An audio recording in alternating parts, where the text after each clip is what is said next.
सोचिए, कल सुबह आप व्हाट्सएप खोलें और किसी का मोबाइल नंबर सेव किए बिना सिर्फ उसके यूजर नेम से आप उसे मैसेज कर सके। ठीक वैसे ही जैसे इंस्टाग्राम पर यूजर नेम, टेलीग्राम पर भी यूजर नेम या फिर एक्स पर हैंडल होता है। पहली नजर में ये फीचर काफी शानदार लगता है ना। आपका मोबाइल नंबर छिपा रहेगा, आपकी प्राइवेसी बढ़ेगी और किसी नए इंसान से बात करने के लिए नंबर शेयर करने की जरूरत भी नहीं पड़ेगी। लेकिन इसी फीचर ने भारत सरकार और मेटा के बीच फिर एक नई बहस छेड़ दी है। सरकार ने मेटा को नोटिस भेज दिया है, फीचर का रोल आउट रोकने को कहा है और 3 दिन के अंदर जवाब भी मांगा है। सवाल है कि आखिर क्या एक यूजर नेम से ऐसा कुछ खतरा पैदा हो जाएगा कि सरकार को बीच में आना पड़ा है? क्या ये सच में लोगों की प्राइवेसी बढ़ाएगा या फिर साइबर अपराधियों के लिए एक नया हथियार बन जाएगा? आज इस पूरी कहानी को शुरू से समझते हैं ताकि आपको भी हम समझा सके। दरअसल व्हाट्सएप पिछले कई महीनों से एक ऐसे फीचर पर काम कर रहा है जिसका इंतजार दुनिया भर के करोड़ों यूजर्स कर रहे होंगे। अभी तक व्हाट्सएप पूरी तरह मोबाइल नंबर पर आधारित एक प्लेटफॉर्म है। अगर किसी को मैसेज भेजना है तो उसका नंबर आपके पास होना जरूरी है। लेकिन नए यूजर नेम फीचर में हर यूजर अपना एक यूनिक यूजर नेम बना सकेगा। इसके बाद सामने वाले को आपका नंबर जानने की कोई जरूरत नहीं होगी। वो सिर्फ आपके यूजर नेम की मदद से आपको खोज लेगा और बातचीत शुरू कर पाएगा। कंपनी का कहना है कि इससे लोगों का मोबाइल नंबर अनजान लोगों से छिपा रहेगा और प्राइवेसी पहले से ज्यादा मजबूत होगी। खासकर business, online community, freelancer, content creator और ऐसे लोग जिन्हें रोज नए लोगों से बात करनी पड़ती है, उनके लिए ये फीचर काफी यूजफुल साबित हो सकता है। लेकिन यहीं से कहानी में एक ट्विस्ट आता है। भारत सरकार का मानना है कि यही फीचर साइबर ठगों के लिए सबसे बड़ा हथियार बन सकता है। सरकार की चिंता यह है कि अगर कोई व्यक्ति अपना असली नाम और मोबाइल नंबर छिपाकर केवल यूजर नेम से अकाउंट इस्तेमाल करेगा तो उसकी पहचान करना पहले से ज्यादा मुश्किल हो जाएगा। आज भारत में डिजिटल अरेस्ट, ओटीपी फ्रॉड, फर्जी पुलिस अधिकारी बनकर ठगी, बैंक केवाईसी स्कैम और इन्वेस्टमेंट फ्रॉड जैसी घटनाएं तेजी से ऑलरेडी बढ़ रही हैं। सरकार का तर्क है कि अगर अपराधी यूजर नेम के पीछे अपनी पहचान छिपा पाएंगे तो लोगों को धोखा देना और भी आसान हो जाएगा। इसी वजह से इलेक्ट्रॉनिक्स और सूचना प्रौद्योगिकी मंत्रालय ने मेटा को नोटिस जारी किया है और कहा कि फिलहाल इस फीचर को भारत में लॉन्च न किया जाए। जब तक सरकार की चिंताओं का समाधान नहीं हो जाता तब तक आप रुके रहें। मेटा का पक्ष इससे बिल्कुल अलग है। कंपनी का कहना है कि यूजर नेम फीचर लोगों की पहचान छिपाने के लिए नहीं बल्कि उनकी प्राइवेसी सुरक्षित रखने के लिए बनाया गया है। मेटा के अकॉर्डिंग इस फीचर में भी व्हाट्सएप का एंड टू एंड एन्क्रिप्शन पहले की तरह ही लागू रहेगा। कंपनी ये भी कह रही है कि हर यूजर नेम यूनिक होगा। कुछ रिजर्व नामों की सुरक्षा भी की जाएगी ताकि कोई बड़े ब्रांड या फिर मशहूर व्यक्ति का फर्जी अकाउंट न बन सके। यूजर्स को बिना वजह स्पैम मैसेज न मिले, इसके लिए भी कई सुरक्षा उपाय रखे जाएंगे।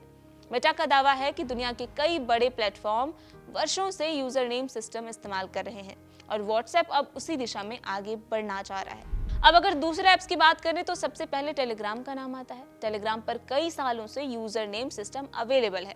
वहां कोई भी अपना यूजर नेम बनाकर लोगों से जुड़ सकता है। कई बड़े चैनल और ग्रुप केवल यूजर नेम के जरिए ही चलते हैं वहां पे। लेकिन यही प्लेटफॉर्म कई बार फर्जी चैनलों, स्कैम और पायरेसी कंटेंट को लेकर विवादों में भी रहा है, आपको तो पता ही है। इसलिए सरकार को डर है कि अगर व्हाट्सएप भी उसी मॉडल पर चला गया तो उसका दुरुपयोग बढ़ सकता है। यही वजह है कि हाल के दिनों में सरकार ने टेलीग्राम और सिग्नल जैसे प्लेटफॉर्म से भी इस तरह के फीचर्स पर जवाब मांगा है। सिग्नल का जिक्र आया है तो सिग्नल की भी बात करते हैं।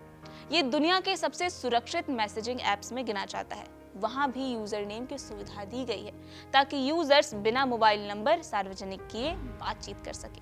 लेकिन सिग्नल का फोकस हमेशा प्राइवेसी फर्स्ट रहा है। दूसरी तरफ भारत में व्हाट्सएप 50 करोड़ से ज्यादा लोग इस्तेमाल करते हैं। जी हाँ, 50 करोड़। इतने बड़े यूजर बेस पर अगर यूजर नेम फीचर आता है तो उसका असर भी कहीं ज्यादा बड़ा होगा। और यही वजह है कि सरकार इस बदलाव को सामान्य फीचर अपडेट नहीं बल्कि एक राष्ट्रीय साइबर सुरक्षा के नजरिए से देख रही है। इंस्टाग्राम और फेसबुक मैसेंजर पर भी यूजर नेम का सिस्टम पहले से मौजूद है। वहां लोग अपने यूजर नेम से सर्च किए जा सकते हैं। एक्स यानी पहले का ट्विटर तो पूरी तरीके से हैंडल बेस्ड प्लेटफॉर्म है जहां असली नाम से ज्यादा पहचान यूजर नेम की होती है। डिस्कॉर्ड में भी यही मॉडल चलता है और लाखों गेमिंग कम्युनिटी केवल यूजर नेम के जरिए एक दूसरे से जुड़ी रहती है। यानी टेक्नोलॉजी की दुनिया में यूजर नेम कोई नया कॉन्सेप्ट नहीं है। फर्क सिर्फ इतना है कि व्हाट्सएप अब तक पूरी तरीके से मोबाइल नंबर पर आधारित रहा है और इसलिए इस बदलाव का असर बाकी ऐप्स के मुकाबले कहीं ज्यादा बड़ा माना जा रहा है। वैसे ये पहली बार नहीं है जब व्हाट्सएप और भारत सरकार आमने सामने आए हों। साल 2021 में व्हाट्सएप की नई प्राइवेसी पॉलिसी को लेकर बड़ा विवाद हुआ था। उस समय लोगों को लगा कि व्हाट्सएप उनका पर्सनल डेटा फेसबुक यानी मेटा के साथ शेयर करेगा।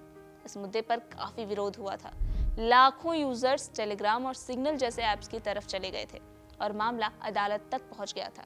बाद में कंपनी ने सफाई दी कि चैट की प्राइवेसी पर कोई असर नहीं पड़ेगा और एंड टू एंड एन्क्रिप्शन पहले की तरह ही जारी रहेगा। इससे पहले 2018 में व्हाट्सएप पर वायरल हो रही फेक खबरों की वजह से भारत के कई हिस्सों में मॉब लिंचिंग जैसी घटनाएं हुई थी।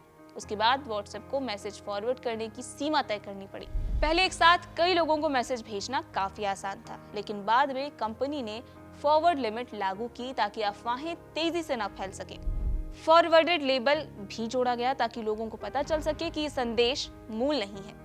इन्हीं सब वजहों से आज जब यूजर नेम फीचर सामने आया है तो सरकार इसे सिर्फ एक नया अपडेट नहीं मान रही, बल्कि सरकार के लिए ये सवाल केवल प्राइवेसी का नहीं बल्कि ट्रेसेबिलिटी, साइबर सुरक्षा और कानून लागू करने वाली एजेंसियों की जांच क्षमता का भी है। वहीं मेटा का कहना है कि ये फीचर यूजर्स को ज्यादा सुरक्षित और निजी अनुभव देगा। यानी एक तरफ प्राइवेसी है तो दूसरी तरफ सिक्योरिटी। आने वाले दिनों में यही तय करेगा कि भारत में व्हाट्सएप का यूजर नेम फीचर कब और किन शर्तों के साथ लॉन्च होगा। तो आगे जो भी अपडेट होगा हम आपको सबसे पहले देंगे, इसलिए कड़क को सब्सक्राइब करते जाइए। इस वीडियो को लाइक करिए, अपने दोस्तों के साथ शेयर करिए।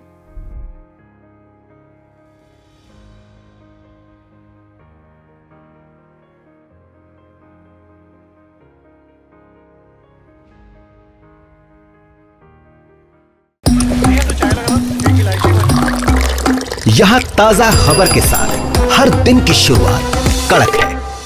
आमने सामने बैठ रखते हैं बात पूरे दम से, आराम से। चर्चा होती है बेधड़क। यहाँ किस्से कहानियों में बोल सरल और अंदाज बेहद कड़क मिलता है। जीने में एक तेवर है जो आता है सही ज्ञान, जानकारी और उससे कमाई कड़क नोट से। इधर मौके पर चौका नहीं छक्का लगा जलवा दिखाते हैं। कड़क क्रिकेट से अपने रोमांच को जो बढ़ाते हैं। यहाँ की हर बात का मिजाज एक है, मिजाज कड़क। आपका अपना YouTube चैनल कड़क, लाइव बेधड़क।